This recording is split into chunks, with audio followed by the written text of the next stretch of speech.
Hello and welcome to Attack on Movies with me, Stephen Saunders. I thought it was time we were properly introduced.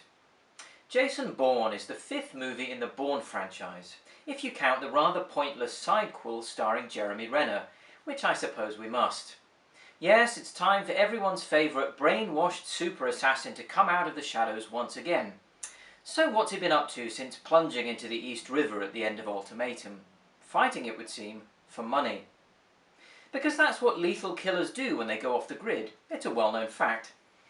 But sadly his days spent cracking the noses of bare-chested East European men are cut short when Nikki Parsons, remember her, played by Julia Stiles, hacks into the CIA mainframe and liberates information regarding Treadstone, Blackbriar and Jason Bourne.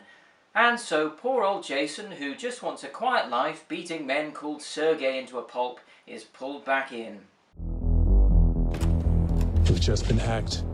Could be worse than Snowden. Facial recognition got a hit. Jesus Christ, that's Jason Bourne. Why would he come back now? He's seen things.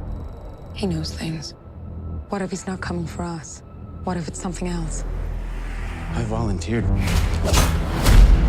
because of a lie. The very first Bourne movie was slick and exciting, a high-concept mainstream thriller with a hard edge. But then director Paul Greengrass took over and the franchise came into its own. He used the documentary aesthetic so devastatingly deployed in what for me is still his best film, United 93, to make two of the smartest, most exciting and distinctive action thrillers, well, ever I suppose. You'll be glad to know that Jason Bourne carries on in much the same style. The camera work is still restless and the cuts come thick and fast, but perhaps not quite as fast as in the franchise's heyday. This is particularly evident when Bourne goes into fighting mode. He's older and slower, but he's also bigger and buffer, and when he hits people they generally have the sense, or sudden lack thereof, to stay down. This gives the fight sequences an added touch of realism and brutality. You'll also be happy to know that Bourne has carried on with his party piece of beating the hell out of people using the most unlikely objects as they come to hand. Previously he's taken enemies apart using books, a bathroom flannel and even a tightly rolled magazine. Here he makes vicious use of an old discarded kettle. If this was a Bond movie he would have said "scorching" before tossing the kettle onto his foe's newly lifeless form and walking away. But it's not, so I'll move along. Truthfully, the movie never quite reaches the same pitch of excitement as Bourne's last adventure, Ultimatum, which for me remains the standout film in the franchise. But whenever Vincent Cassel, who plays a seriously pissed off Blackbriar assassin, faces off against Bourne, the movie comes to hard-hitting life. For me, Cassel's asset makes for Bourne's most memorable foe, perhaps because he's more than just a mindless puppet following orders. He clearly has a real feeling of murderous hatred for Bourne.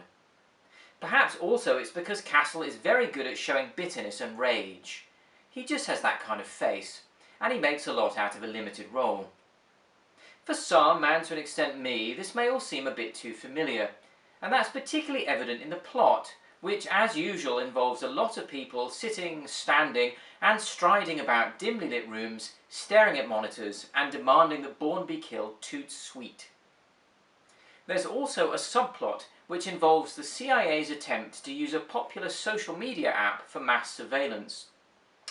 The franchise has always had a deep suspicion of the power given to spies in the name of national security, but here it all feels a little on the nose, and on a dramatic level a bit dull.